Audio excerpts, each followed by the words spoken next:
Dokter jenius. Pergi ke alam atas. Karena mereka menginginkan kematianku. Maka mereka juga harus mendapat hukuman dariku. Seru si Yue sambil masuk ke dalam perkelahian. Aku juga ikutan si Yue. Seru Lian Kun dan Murong bersamaan. Karena penjahat hanya 4 orang maka Murong dan Lian Kun menyerang 1 orang. Kini terlihat perkelahian terjadi di jalan sepi di sebuah desa. Tak butuh waktu lama perkelahian pun berakhir juga. Wanita itu sudah mulai berani menyerang Anda putri. Ucap Yegu. Hatinya terlalu hitam. Jawab si Yue. Ya sudah, ayo kita lanjutkan perjalanan kita. Lanjut si Yue yang langsung naik kembali ke atas tubuh White.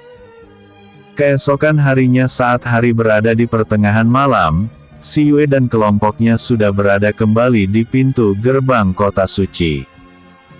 Untunglah gerbang kota suci tidak ditutup seperti beberapa hari yang lalu.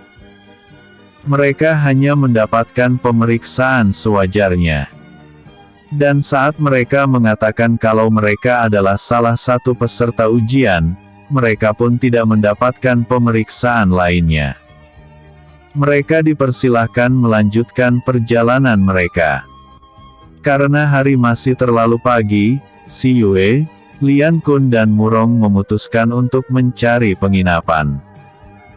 Sedangkan kedua penggawalnya pergi ke tempat Raja Chu Tianji untuk melaporkan kedatangan mereka. Lian Kun dan Murong mengembalikan kuda mereka pada si Yue. Dan menerima kembali kuda milik mereka sendiri. Sedangkan Yegu dan Ye Xie yang menghadap Raja Chu Tianji melaporkan tentang penyerangan yang dilakukan oleh penjahat suruhan Putri Lin Yun. Mendengar perkataan pengawalnya, Raja Chu Tianji sangat marah. Gadis tak tahu diri. Apakah dia ingin mati? Berani sekali dia ingin membunuh calon istriku. Serunya dengan marah. Dia mengirim 4 penjahat yang memiliki kekuatan cukup tinggi yang mulia. Untunglah kekuatan putri sangat kuat, hingga masakan itu tidak terlalu berat bagi mereka. Ucap Ye Xie. Lalu di mana si Yue sekarang? Ucapnya dengan nada marah dan dingin. Dia merasa menyesal tidak ikut mengantarkan si Yue sendiri. Andai tidak ada masalah di kerajaan, pasti dia sendiri yang mengantar si Yue kembali ke kota dingin. Dasar wanita brengsek. Si Yue menyamar jadi pria saja dia sudah cemburu dan berani membunuhnya. Bagaimana kalau dia tahu kalau si Yi seorang wanita cantik? Dasar wanita gila. Kalau sampai dia berani menyentuh dan melukai si Yue, aku tak akan pernah memaafkan dia, walau dia putri dari paman Sang Beiki sekalipun. Sedang ketiga pengawalnya hanya bisa kasihan pada Lin Yun yang berani memprovokasi junjungan mereka. Di mana si Yue sekarang berada? Ucapnya kembali dengan wajah sedih. Terlihat sekali kemarahannya belum reda. Dia berada di sebuah penginapan bersama sahabat dan kakak sepupunya yang mulia. Jawab Ye Xie. Kita pergi ke sana. Ucapnya datar. Hanba yang mulia. Jawab mereka bertiga serempak. Mereka bertiga mengikuti sang raja keluar dari rumah inap mereka. Ye Xie membawa sang raja pergi ke penginapan milik si Yue. Kebetulan penginapan yang si Yue tempati adalah penginapan terbesar di kota suci. Dan si Yue berada di lantai paling atas yaitu lantai 3. Di mana kamarnya Xie? Tanya Raja Chu Tianji. Hamba tidak tahu yang mulia. Sebab dia tadi setelah mendapatkan kunci langsung menyuruh hamba untuk melapor pada Anda yang mulia. Jawab Ye Xie. Mendengar ucapannya bawahannya itu, terlihat wajah Chu Tianji menahan kekesalan. Kau ini bodoh ya. Kenapa kau tidak melihat dulu di mana dia berada, ucapnya kesal. Dia segera menghilang dari pandangan ketiga pengawalnya. Sedangkan si Yue sendiri saat itu sedang berada di depan jendela sedang menatap ke arah langit yang bertabur bintang. Siapa sebenarnya Yu Yue ini? Jika Yu Yue bukan cucu dari kakek Xi, lalu siapa keluarga Yu Yue sebenarnya? Ada hubungan apa denganku hingga aku mati? Aku bisa masuk ke raga ini. Atau, apakah aku mempunyai hubungan dengan tubuh ini? Tapi Yue, demi balas budiku karena kau telah memberikan tunu ini padaku, maka aku akan mencarikan keluargamu. Aku hampir lupa. Bukankah Paman Yunjin guru di perguruan Lentera Putih ada hubungannya dengan tubuh ini? Tapi di mana aku harus mencari dia? Bukankah dia pergi dari perguruan tanpa pemberitahuan? Dan wah, aku hampir lupa pada pria tampan Wei Zi. Bukankah dia berkata kalau dia sepupuku? Kalau begitu aku harus mencari dia lebih dahulu. Ucap si Yue berbicara dalam hati. Dia berdiri di depan jendela sambil bersandar pada kosen jendela. Namun karena dia merasa lelah, akhirnya kaki rampingnya naik di atas jendela. Dan kini dia terlihat duduk tenang di jendela sambil tubuhnya bersandar pada kosen jendela dan kakinya ditekuk. Saking asyiknya dia melamun, tanpa dia sadari di depannya telah berdiri pria tampan yang sejak tadi mencari dan mencemaskan dirinya. Au! Sebuah sentilan di keningnya menyadarkan dia dari lamunannya. Dia mengusap keningnya yang terasa sakit. Dan dia segera menatap pada si pelaku. Tentu saja dia kaget ketika di depannya telah berdiri dengan gagah pria tampan yang selalu membuat dia marah. Yang mulia, seri si Yue kaget. Dia buru-buru turun dari jendela. Kau ini. Aku sibuk mencarimu dan mencemaskanmu dan ternyata kau asyik melamu di sini. Ucap Raja Chu Tianji dengan wajah kesal. Melihat wajah yang terlihat marah dan kesal, si Yue takut mendapat hukuman mesumnya. Aduh. Aku harus memberikan alasan yang masuk akal agar si mesum ini tidak marah. Ucapnya dalam haru. Yang mulia. Jangan marah dulu. Tadi itu hamba sedang berpikir bagaimana cara hamba harus bertemu yang mulia. Bukankah yang mulia sulit ditemui sembarang orang, jadi hamba mencari cara bertemu Anda. Jawab si Yue pelan. Dia berkata seperti gadis yang merasa malu. Namun memang kenyataannya dia malu dengan ucapannya sendiri. Cek. Apa yang aku katakan ini? Menyebalkan. Andai bukan karena takut mendapat hukuman dari pria mesum ini. Mana mau aku berkata seperti itu? Siapa juga yang ingin bertemu dengannya? Ucap si Yue bermonolog dalam hati. Mendengar ucapan dari gadis cantik di depannya, Raja Chu Tianji merasa bahagia. Dia memeluk pinggang ramping itu. Jadi kau ingin bertemu denganku? Ucapnya sambil menatap wajah cantik yang tersamarkan dengan riasan wajah pria tampan. Angguk si Yue. Namun si Yue tiba-tiba merasakan keanehan di dalam dirinya saat mendapat tatapan dari wajah tampan di dewannya. Lalu ada apa kau ingin bertemu denganku? Apakah kau merindukanku? Ucapnya lembut. Merasakan debaran aneh di dadanya. Si Yue takut ketahuan sang raja. Jadi dia berkata, boleh lepaskan dulu tangan yang mulia. Ucap si Yue pelan. Kenapa? Kenapa kau belum menjawab pertanyaanku? Ucap sang raja dengan nada menggoda. Itu.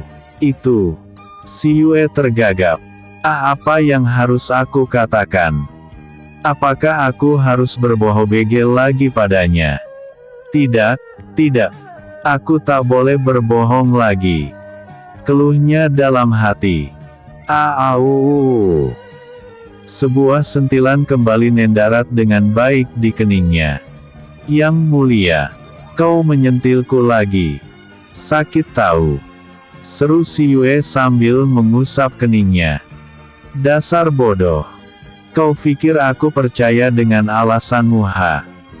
Sekarang katakan dengan jujur, apa tadi yang sedang kau pikirkan, atau kau akan mendapat hukuman dariku. Ucap Raja Chu Tianji dengan tegas. Melihat raut wajah sang raja yang tegas, si Yue tak dapatkan lagi menyembunyikan rahasianya. Si Yue terdiam sejenak. Baiklah, akan kuceritakan siapa diriku yang sebenarnya. Mungkin dengan mendengar kisahku, dia akan menjauh dariku. Kata si Yue dalam hati. Baiklah, akan hamba katakan apa yang menjadi pikiran hamba tadi. Si Yue terdiam sejenak. Tadi itu hamba berpikir, sebenarnya siapa hamba ini? Hamba bukan cucu asli dari kakek Si. Kata beliau 18 tahun yang lalu, hamba diserahkan oleh seseorang pada kakek Si dan keluarga saat beliau akan pergi ke alam bawah. Pria yang merupakan ayah hamba berkata, kalau dia melakukan semua itu demi keselamatan hamba. Dan dia juga berpesan, jika hamba sudah beranjak dewasa, kakek diminta memakaikan cincin ini di jari telunjuk hamba. Karena itulah hamba selalu menyamar menjadi seorang pria. Tapi kakek juga tidak tahu apa maksud pria itu yang kemungkinan besar ayah hamba agar hamba menyamar. Karena itulah hamba tadi berpikir siapa hamba sebenarnya. Apakah hamba putri dari seorang oen jahat hingga kehadiran hamba di dunia ini harus dirahasiakan? Atau hamba seorang putri yang tak diinginkan kehadirannya di dunia ini? Ucap si Yue dengan wajah datar. Mendengar ucapan sedih dari gadisnya, Raja Chu Tianji segera memeluk gadis itu. Gadis yang sangat berharga buatnya. Tidak Yue, jangan bersedih lagi. Jangan kau pikirkan itu lagi. Jika mereka keluargamu tidak menginginkan dirimu, masih ada aku yang akan selalu mendukungmu. Aku yang akan menjagamu selamanya. Aku yang akan membuatmu bahagia. Karena itu jangan lagi kau pikirkan masalah itu lagi ya. Ucap Raja Chu Tianji sambil lebih erat memeluk si Yue. Tidak yang mulia. Hamba harus tetap mencari keluarga hamba. Hamba ingin bertanya para mereka apa salah hamba hingga hamba harus dibuang, disingkirkan dari keluarga. Hamba ingin tahu, kenapa hamba harus menyamar? Apakah ada yang ingin membunuh hamba jika hamba terlihat dalam pakaian wanita? Kata si Yue lagi. Tidak, saat ini kau tidak boleh membuka penyanaranmu.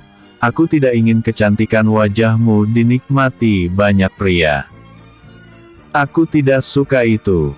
Ucap Raja dengan cepat. Jadi Anda lebih suka melihat orang menganggap Anda seperti yang ada di pikiran Nona Lin Yun itu. Anda dikira penyuka sesama jenis.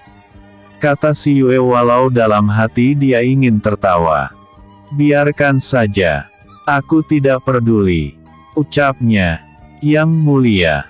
Apa yang mulia masih menginginkan hamba saat yang mulia tahu siapa hamba? Tanya si Yue heran. Apa maksudmu? Ucap Raja dengan menatap si Yue tajam. Maksud hamba. Apakah yang mulia masih menyukai hamba? Bukankah hamba gadis yang tidak tahu latar belakangnya? Gadis yang tidak tahu siapa orang tuanya? Gadis yang tidak diketahui keturunan siapa? Gadis yang... Sebuah tangan kekar milik Raja Chu Tianji mendekap mulut si Yue. Cukup Yue, cukup.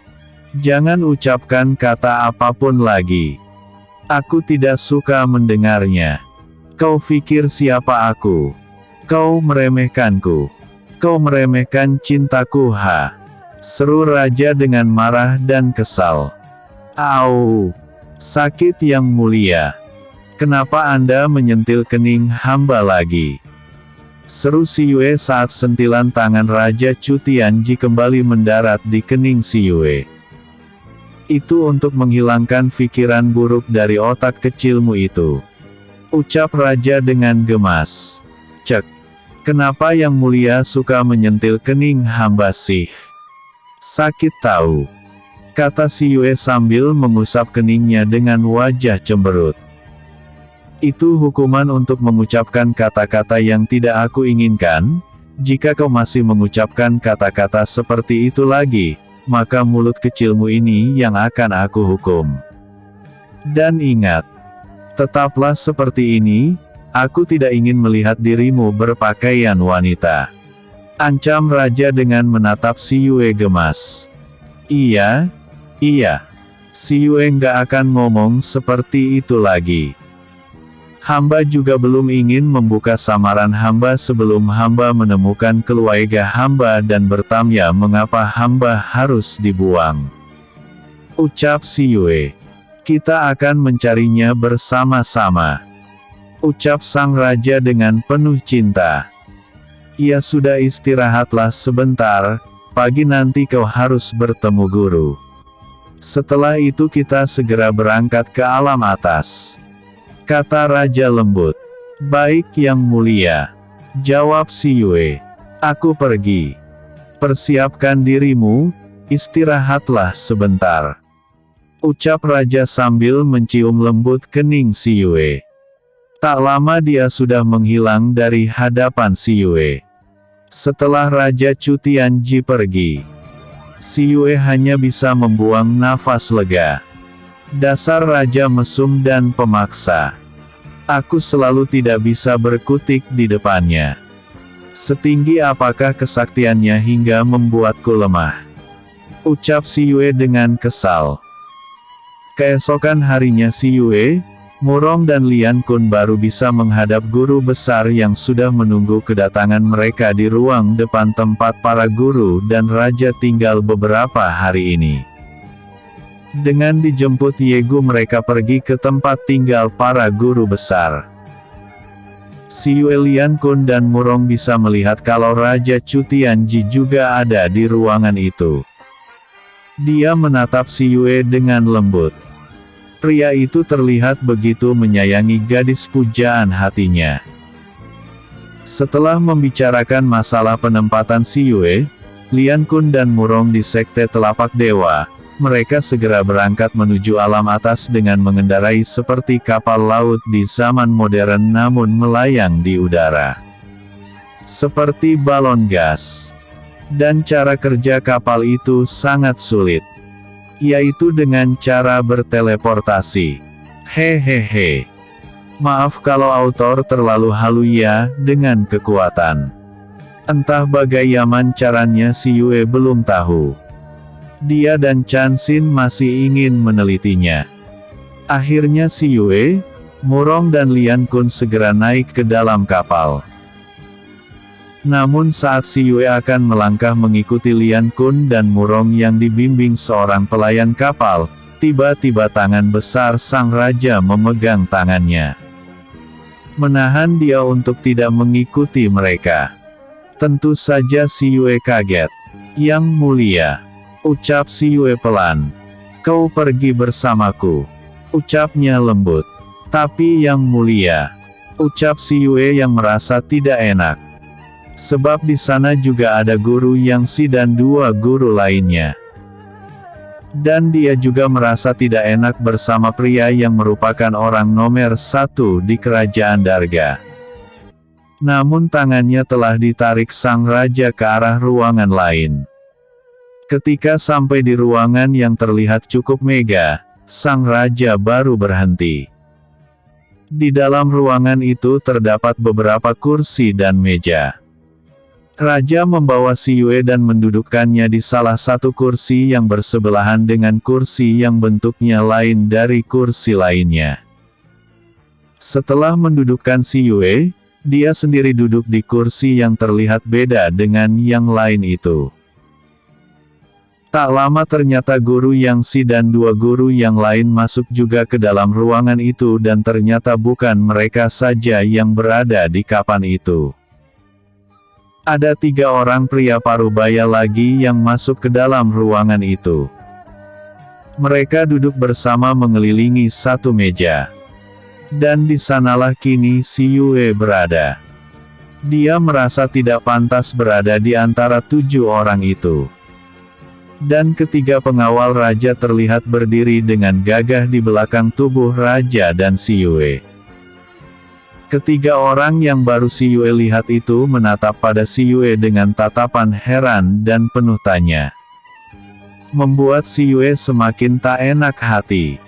"Maaf Yang Mulia, boleh hamba keluar saja? Sepertinya ini sangat penting," kata si Yue pelan. Mendengar ucapan si Yue, raja menatapnya dengan tatapan lembut. "Diamlah. Dan duduklah dengan tenang," ucapnya dengan lembut. Akhirnya dengan terpaksa si Yue duduk dengan tenang. Tak lama pembicaraan pun dimulai. "Yang Mulia, apakah tidak sebaiknya orang asing tidak ikut dalam pembicaraan kita ini?" ucap salah satu pria parubaya yang si Yue tak kenal. "Dia bukan orang asing bagiku, dia ada di sini seijinku," ucap raja. "Bagaimana Paman Yondang? Apakah Anda mendapatkan buah itu?" lanjut tanya Raja Cutianji pada seorang pria parubaya yang tadi menyinggung soal si Yue yang ada ruangan itu. "Ampun Yang Mulia. Buah itu ternyata sudah berada di tangan seorang pria muda yang katanya memiliki seekor harimau mangli. Hamba mencari keberadaannya, namun Gamba tak menemukannya," ucap pria parubaya itu. Mendengar kalimat yang diucapkan oleh pria parubaya di depannya, si Yue kaget bukan main. Tapi dia berusaha untuk tenang. Untunglah reaksi tubuhnya yang kaget tidak ada yang tahu. Buah itu apa hanya ada di hutan sunyi di alam bawah saja. Ucap Raja Cutianji lagi. "Maaf Yang Mulia. Yang kami dengar selama ini hanya di sanalah buah itu tumbuh. Kami belum mendengar yang lainnya," ucap pria itu dengan wajah terlihat sedih. Terlihat keadaan sunyi kembali, si Yue bisa melihat wajah-wajah mereka yang terlihat sedih. Terutama sang raja sendiri, serta guru Yang Si dan kedua guru itu. Setelah diam beberapa saat terdengar suara sang raja. "Guru, apakah tidak ada cara lain selain menggunakan pengobatan buah beriret?" kata Raja Sendu. "Ada Yang Mulia. Dengan penggunakan penyembuhan akupuntur jari emas. Namun pengobatan itu sudah lama musnah. Tidak ada satu tabib pun yang mampu memiliki kekuatan pengobatan akupuntur jari emas. Karena akupuntur ini selain menggunakan tenaga dalam yang tinggi juga karena sang dokter atau tabib merupakan pemilik dari darah suci yang asli," jawab guru Yang Si. "Loh, bukannya si Lin Yun pemilik darah suci?" kata raja lagi. "Benar Yang Mulia. Tapi entah kenapa Nona Lin Yun tidak memiliki bakat sebagai seorang dokter ataupun tabib. Dan dia tidak memiliki kemampuan itu apalagi akupuntur jari emas," ucap guru Wang, salah satu guru besar yang ada di dekat guru Yang Si. "Kok aneh?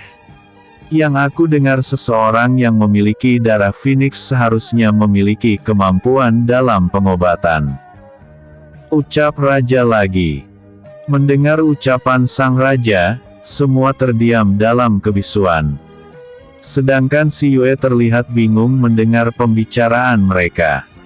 Karena semua yang mereka ucapkan ada pada dirinya. "Yue, bukankah semua yang mereka katakan adalah dirimu?" kata Tiger yang melingkar di lever si Yue dengan malas. Aku tahu. Tapi untuk siapa buah beri red itu? Dan siapa yang sakit? Kata si Yue pada Tiger melalui telepati. Lalu kenapa mereka mengatakan kalau Lin Yun adalah pemilik darah Phoenix? Setahuku darah Phoenix hanya bisa dimiliki oleh satu orang dalam beberapa ribu tahun. Dan pada abad ini hanya kamu pemiliknya. Dan satu lagi pemilik darah Phoenix memiliki ruang dimensi yaitu ruang dunia terarai. Kata Xiao Tu yang tiba-tiba berada di pundak si Yue. Lalu siapa Lin Yun yang sebenarnya? Ah sudahlah, sekarang kita tanya dulu siapa yang sakit, kalaupun kita bisa menolong akan ku coba menolongnya. Kata si Yue lagi dalam percakapan telepati dengan makhluk kontraknya. Dan Phoenix pun tak ingin ketinggalan. Dia juga nangkring di pundak si Yue. Maaf yang mulia. Kalau boleh tahu siapa yang sakit dan perlu mendapatkan pengobatan itu? Tanya si Yue dengan pelan. Namun walau pelan sekalipun di ruangan sunyi itu masih terdengar nyaring. Otomatis semua orang yang ada di ruangan itu menatap pada si Yue. Dia kakek kaisar. Kakekku. Ucap Raja Sendu. Mendengar Raja mengatakan itu pada si Yue dengan tenang, tiga orang tadi kaget. Sebab penyakit kaisar tua merupakan rahasia kerajaan. Sedangkan ketiga guru besar hanya diam saja. Karena mereka sudah tahu siapa si Yue bagi raja mereka. Dan mereka juga sangat senang pada gadis kuat itu. Yang mulia, mengapa Anda mengatakan itu pada pria asing? Tanya salah satu dari mereka. Mendengar pertanyaan itu, terlihat saja raja menatap tak suka. Dia bukan pria asing. Jika kau melihat dia, kau bagai melihatku. Jadi dia juga berhak mengetahui rahasia itu. Ucap raja dengan wajah terlihat marah dan kesal. Mendengar ucapan raja dan melihat raut muka raja yang marah, ketiga orang itu kaget dan tak berani berkata lagi. Mereka hanya bisa menatap si Yue dengan wajah heran. Sedangkan si Yue merasa tidak enak hati. Walau di dalam hati terdalamnya ada rasa terharu karena kepercayaan sang raja padanya. Dia tak menyangka orang yang selalu membuat dia kesal dan tak bisa melawan penindasannya. Begitu memurcayainya. Sekarang beliau di mana? Tanya si Yue. Ada di ruang pengobatan di kapal ini. Ucap raja. Lo jadi dalam keadaan sakit parah beliau ikut juga. Tanya si Yue dengan wajah heran. Karena di dekat guru Wang dan guru yang si beliau bisa bertahan hidup. Jawab Raja Chu Tianji. Mendengar ucapan dan kecemasan dari Raja Chu Tianji, si Yue berpikir separah itukah sang kaisar? Batin si Yue. Boleh hamba melihatnya yang mulia? Tanya si Yue pada Chu Tianji. Mendengar permintaan si Yue semua orang terkejut. Untuk apa pria muda ini ingin melihat kaisar? Ucap ketiga orang itu dalam hati. Orang yang belum tahu si Yue wanita. Untuk apa gadis ini melihat kaisar? Batin ketiga guru si Yue. Namun respon raja beda. Dia segera berdiri dan berkata, "Ayo ikut aku." Ucap raja yang teringat kalau si Yue juga bisa dalam pengobatan. Yang mulia.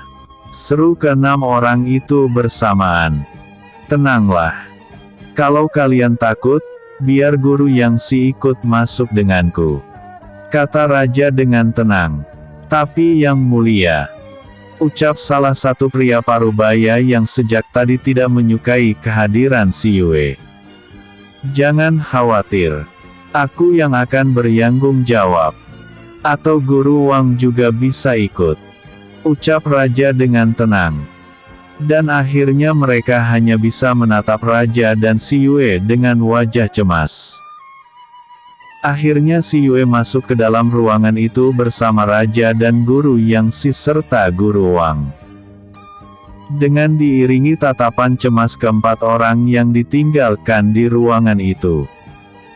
Maaf sampai di sini dulu ceritanya ya. Besok aku lanjut lagi. Bagi yang meminta autor untuk update lebih dari 1 episode, maaf beribu maaf autor tidak bisa mengabulkan sebab ada pekerjaan lain yang harus autor handle. Jangan lupa like, vote, dan komennya selalu autor tunggu. Bersambung. Episode sebelumnya. Perjalanan kembali ke kota suci. Episode berikutnya. Penyembuhan kakek kaisar. Dokter Jenius. Penyembuhan kakek kaisar. Tenanglah. Kalau kalian takut, biar Guru Yangxi ikut masuk denganku. Kata Raja dengan tenang. Tapi yang mulia. Ucap salah satu pria parubaya yang sejak tadi tidak menyukai kehadiran si Yue. Jangan khawatir, aku yang akan bertanggung jawab. Atau Guru Wang juga bisa ikut kami masuk ke dalam kamar pengobatan. Ucap Raja dengan tenang. Baik yang mulia, hamba akan ikut. Jawab Guru Wang. Akhirnya mereka hanya bisa menatap Raja dan si Yue serta 2 guru keluar meninggalkan tempat pertemuan dengan wajah cemas. Mereka takut terjadi sesuatu pada kaisar tua. Si Yue keluar dari ruangan itu bersama Raja, Guru Yangxi serta Guru Wang. Dengan diiringi tatapan cemas keempat orang yang ditinggalkan di ruangan itu.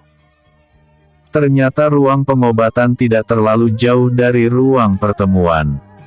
Ruangan itu hanya dibatasi oleh 1 ruang, entah ruang apa. Setelah sampai di ruang pengobatan, mereka segera masuk ke dalam ruang pengobatan. Ruangan itu tidak seluas ruang pertemuan, namun cukup lengkap untuk ruang pengobatan di zaman kuno ini.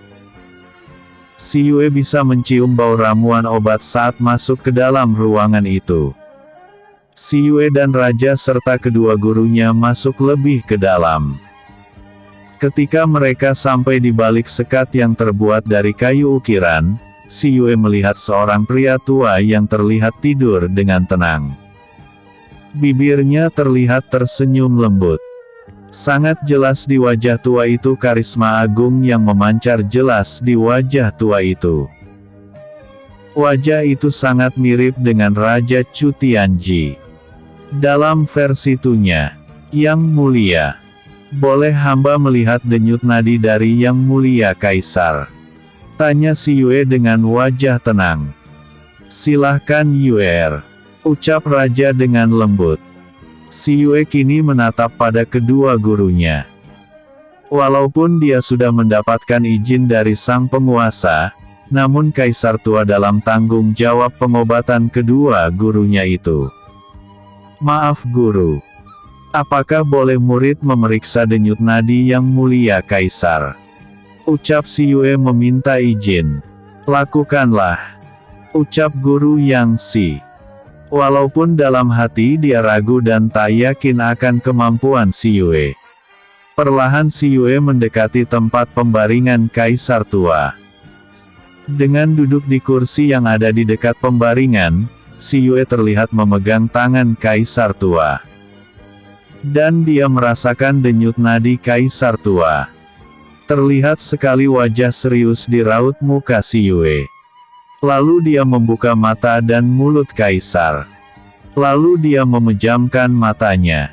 Ivy, kau bisa merasakan racun yang ada di tubuh Kaisar tua ini. Ucap si Yue di dalam telepatinya dengan Poison Ivy yang berada di dada si Yue. Poison Ivy merubah diri menjadi kalung putih berbandul giok hijau. Benar katamu Yue.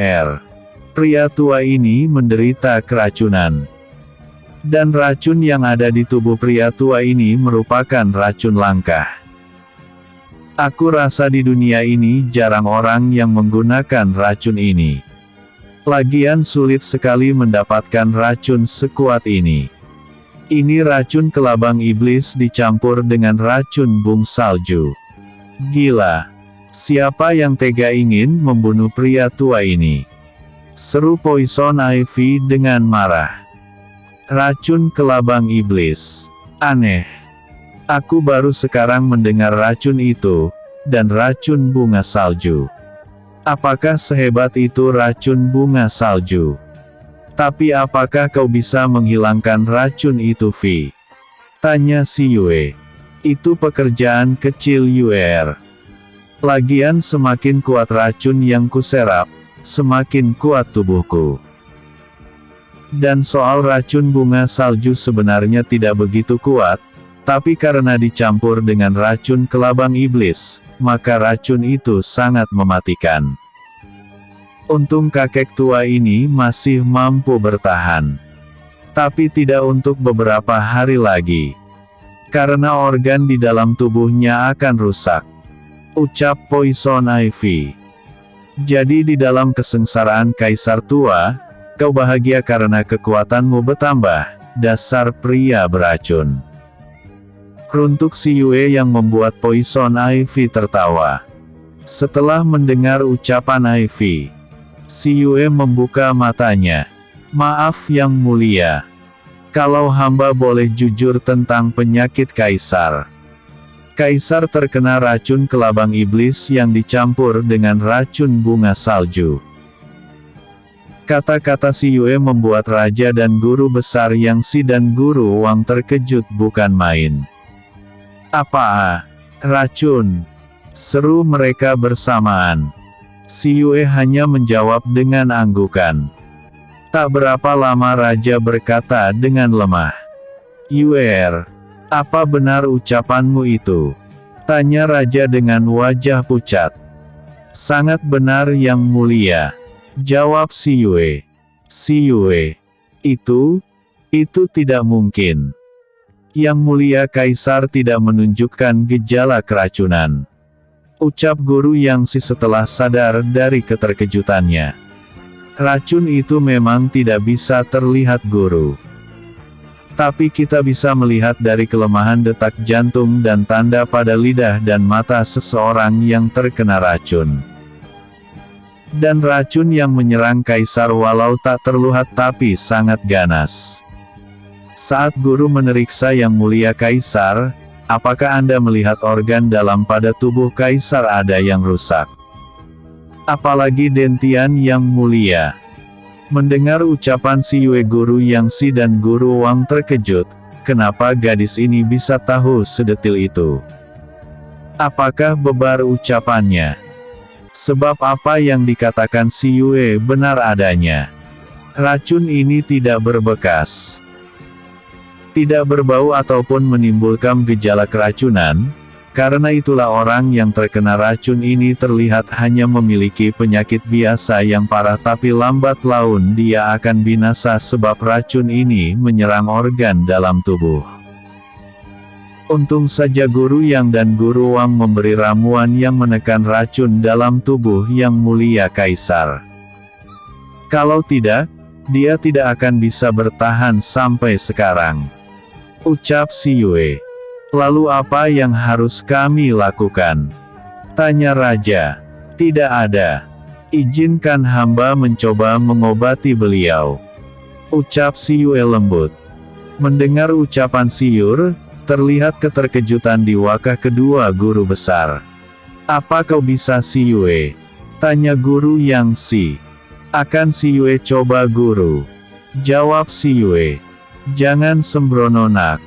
Penyakit yang mulia itu, nyawa taruhannya. Kata guru Yangxi. Kalau begitu izinkan si Yue mencoba guru. Ucap si Yue yang masih merendah. Gimana yang mulia? Tanya guru Yangxi bingung. Biarkan dia mencoba guru. Kata Raja Chu Tianji. Lakukanlah Yuer. Aku percaya padamu. Pasti kau bisa melakukannya. Dan aku akan selalu mendukungmu. kata raja dengan yakin. Terima kasih Yang Mulia. Si Yue harap tidak akan ada orang yang mengganggu pengobatan Kaisar tua. Dan maaf, apa boleh si Yue duduk di atas pembaringan Kaisar? Kata si Yue pelan. Mendengar permintaan si Yue, dada kedua guru itu bertalu cepat karena apa yang diucapkan si Yue tidak ada yang berani melakukannya. Namun kedua guru bernafas lega saat mendengar ucapan raja. Lakukanlah. Tapi hati-hati. Jika kau tak mampu jangan dipaksa. Kata raja lembut. Terima kasih Yang Mulia. Tapi tolong bantu si Yue membuka baju atas yang dipakai YBG Mulia Kaisar. Ucap si Yue yang membuat ketiga orang itu kaget kembali. Untuk apa Yue? Tanya raja. Hanba akan menggunakan pengobatan akupuntur. Jawab si Yue. Akupuntur. Seru ke dia guru si Yue. Kau bisa melakukan pengobatan akupuntur? Tanya guru yang si dengan wajah kaget. Benar guru. Nanti si Yue jelaskan, tapi yang penting sekarang kita menyembuhkan dulu Kaisar tua. Sebab kita berpacu dengan waktu. Kata si Yue sambil menatap pada gurunya. Akhirnya dengan wajah kaget dan penasaran, mereka membuka baju Kaisar tua. Terlihat Kaisar sudah bertelanjang. Hati-hati Yue, kata raja dengan wajah cemas. Jangan khawatir Yang Mulia, jawab si Yue. Dia segera naik ke pembaringan Kaisar tua dan mulai mengambil jarum akupunturnya. Dan tak lama terlihat si Yue dengan terampil menusukkan jarum akupunturnya ke tubuh Kaisar tua. Dalam sekejap saja tubuh tua itu penuh dengan jarum akupuntur. Setelah itu terlihat tangan si Yue mulai terangkat di atas tubuh Kaisar tua. Tak berapa lama terlihat sinar biru bercampur putih dan semburat merah keluar dari telunjuk jari tangan si Yue. Begitu juga Denfan telapak tangan kiri si Yue. Telapak tangan kiri si Yue mengeluarkan cahaya putih dan kedua cahaya itu menyebar ke seluruh tubuh Kaisar tua. Melihat kekuatan si Yue, kedua gurunya mengganga tak percaya. Dia menggunakan pengobatan akupuntur jari emas. Seru kakek Wang tanpa sadar. Wang, kecilkan suaramu. Kau bisa mengganggu si Yue dalam pengobatan. Bisik guru Yang Si. Maaf kak. Aku lupa. Ucap guru Wang dengan menatap kagum si Yue. Mereka terus melihat si Yue mengobati Kaisar tua. Tiba-tiba mereka melihat cahaya hitam keluar dari gumpalan cahaya purih dan biru. Cahaya hitam terlihat mengarah ke dada si Yue dan masuk ke dalam batu giok yang ada di dada si Yue. Batu giok bagai menyedot kabut hitam itu. Cukup lama si Yue melakukan pengobatan. Dan akhirnya cahaya hitam yang keluar dari cahaya milik si Yue berhenti mengalir. Secara perlahan cahaya biru dan putih milik si Yue memudar. Dan akhirnya hilang sama sekali. Terlihat wajah si Yue sedikit memucat. Dan helaan nafas terdengar dari mulutnya. Setelah itu dengan cepat si Yue mencabuti jarum akupunturnya yang menancap di tubuh tua Kaisar tua. Saat jarum sudah tercabut dari titik akupuntur di tubuh sang Kaisar tua, dari setiap titik jarum terlihat darah bercampur nanah keluar dari belas jarum yang tertancap. Nanah dan darah yang keluar sangat bau dan amis. Dan dari mulut Kaisar mengalir darah hitam yang juga sangat bau. Ye Xie, ucap si Yue. Ya putri. Jawab Ye Xie sambil berjalan ke arah si Yue. Tolong bantu aku mengambilkan air panas cukup banyak untuk membersihkan darah beracun di tubuh Kaisar tua. Kalau bisa dalam bak besar. Ucap si Yue. Baik putri. Jawab Ye dan Ye Gu, mereka segera keluar ruangan. Ini racun si Yue. Tanya Guru Wang tak percaya. Benar Guru. Ini darah yang mengandung racun kelabang iblis dan bunga salju. Jawab si Yue. Namun Kaisar masih beruntung. Hamba masih bisa mengeluarkan racun itu. Dan Guru, apakah ini buah beri yang kalian cari? Ucap si Yue sambil memberikan buah beri red yang telah dibawa Xiao Tu. Apa? Buah beri red? Seru mereka hampir bersamaan. Jadi kaukah pria muda yang disebutkan tadi? Kata Guru Yang Si. Benar Guru.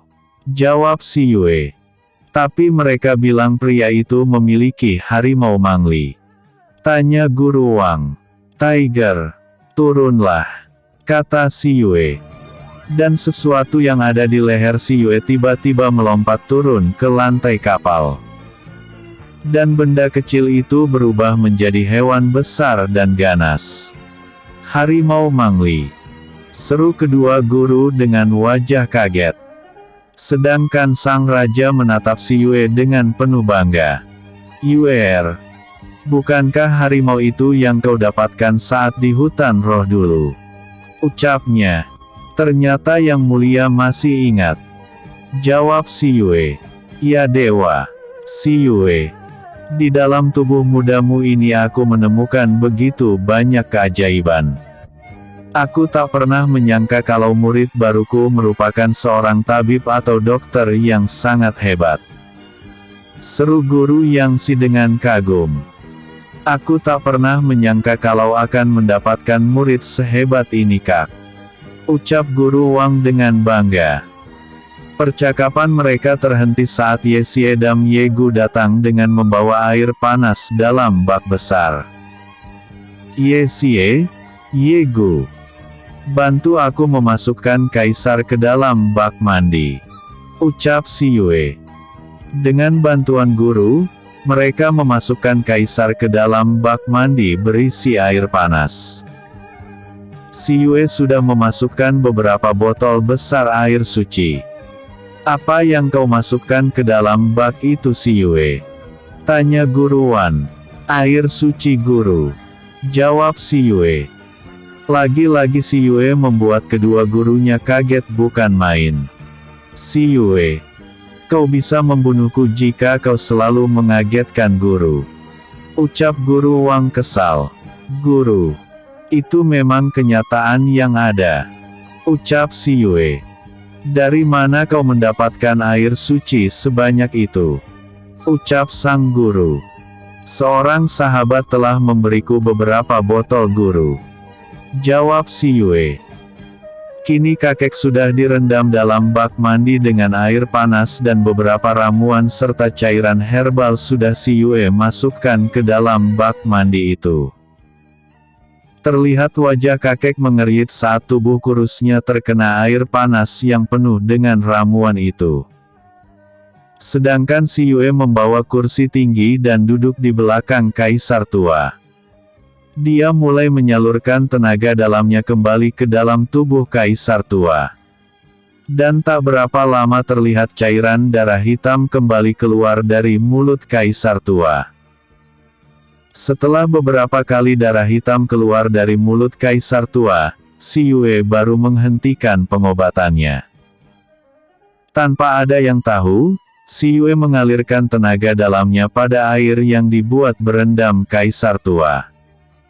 Hingga air yang dibuat berendam tidak mengurangi panasnya. Hingga 1 jam kemudian, si Yue menyudahi pengobatannya. Dan menyuruh Ye dan Ye Gu serta Ye Mai untuk mengangkat Kaisar dari dalam bak mandi. Mereka menggantikan baju Kaisar Seijin Raja. Setelah Kaisar mengganti baju dengan baju yang bersih, terlihat wajah Kaisar tidak sepucat sepiti sebelum diobati. Kini Kaisar seperti orang yang sedang tidur biasa. Beda dengan si Yue, walaupun dia terlihat segar, namun wajahnya terlihat sedikit pucat. Tapi dia terap gigih dalam menjalankan tugas. Dia tetap merawat kaisar tua. Sekarang dia berada di depan tungku obat. Dia akan memurnika beberapa ramuan yang akan dicampur dengan buah beriref. Beberapa bahan yang dicampur dengan beriret adalah daun roh, air roh serta beberapa rembah dan tumbuhan obat, tak lupa buah beriret. Si Yue tak peduli dia makan atau tidak, dalam satu hari itu dia tidak memperdulikan makanan ataupun minuman yang telah disediakan. Untunglah ada Tiger dan Xiao Tu yang membawakan dia buah dan air suci yang sudah dicampur dengan air jiwa. Raja sangat cemas melihat keadaan si Yue yang tidak memikirkan dirinya. Sejak mulai naik kapal ini sampai seharian penuh, si Yue tetap merawat kaisar tua dengan sabar.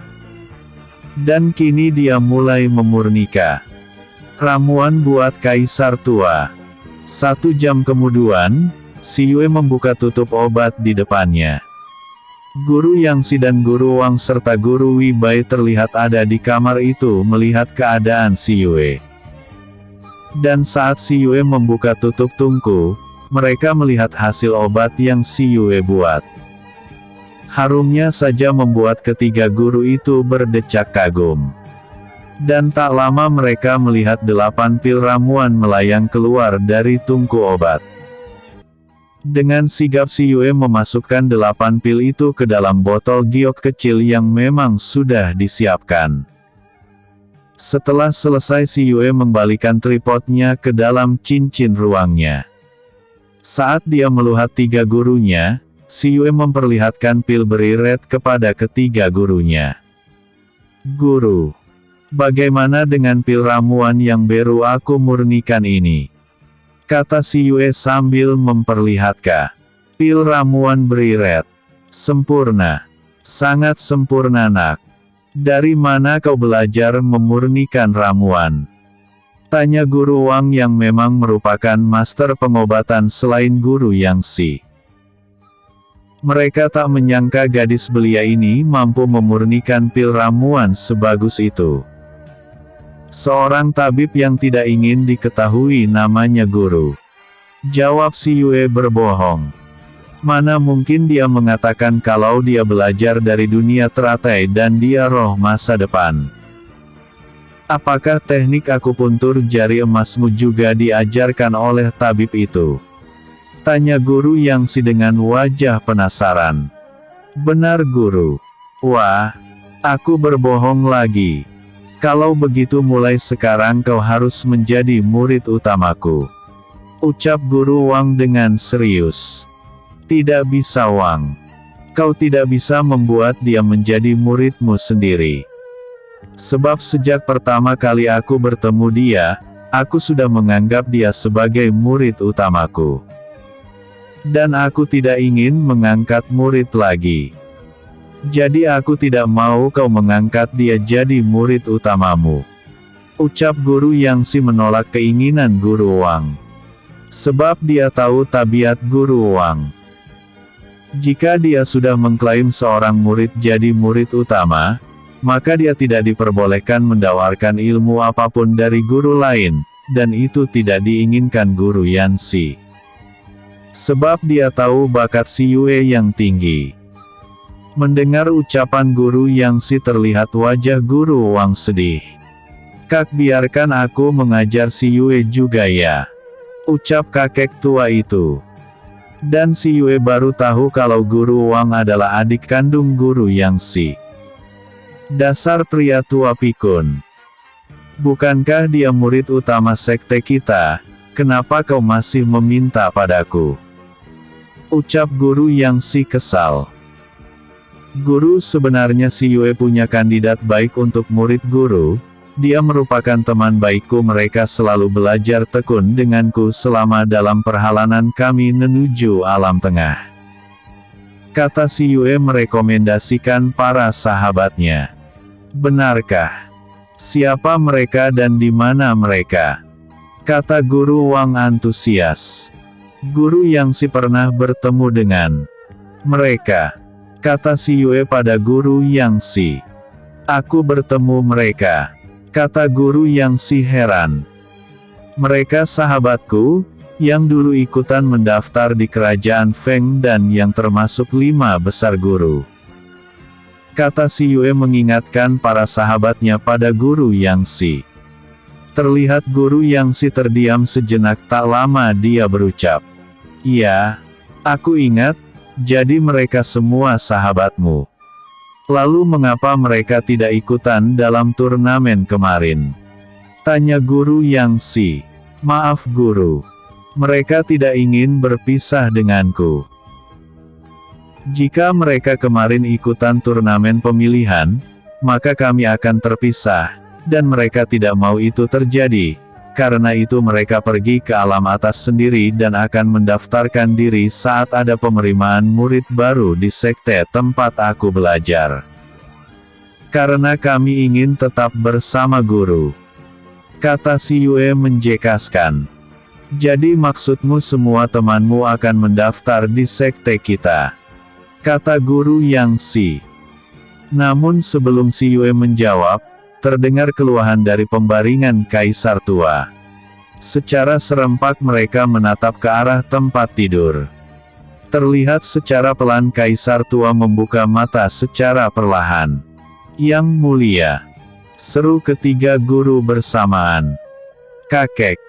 Tiba-tiba terdengar suara Raja Chu Tianji dari arah pintu. Tak lama sosoknya yang gagah dan tampan sudah berada di dekat pembaringan. "Kakek sudah sadar," seru Raja bahagia. "Jier, ada apa? Kenapa dengan kakek?" ucap pria tua itu dengan nada masih lemah dan keheranan. "Maaf Yang Mulia. Jangan terlalu banyak bicara dulu.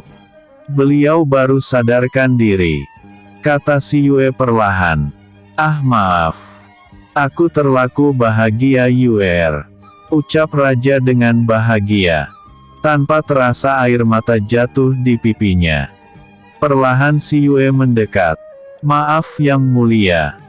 Izinkan hamba melihat denyut nadi Yang Mulia," ucap si Yue mendekati tempat tidur.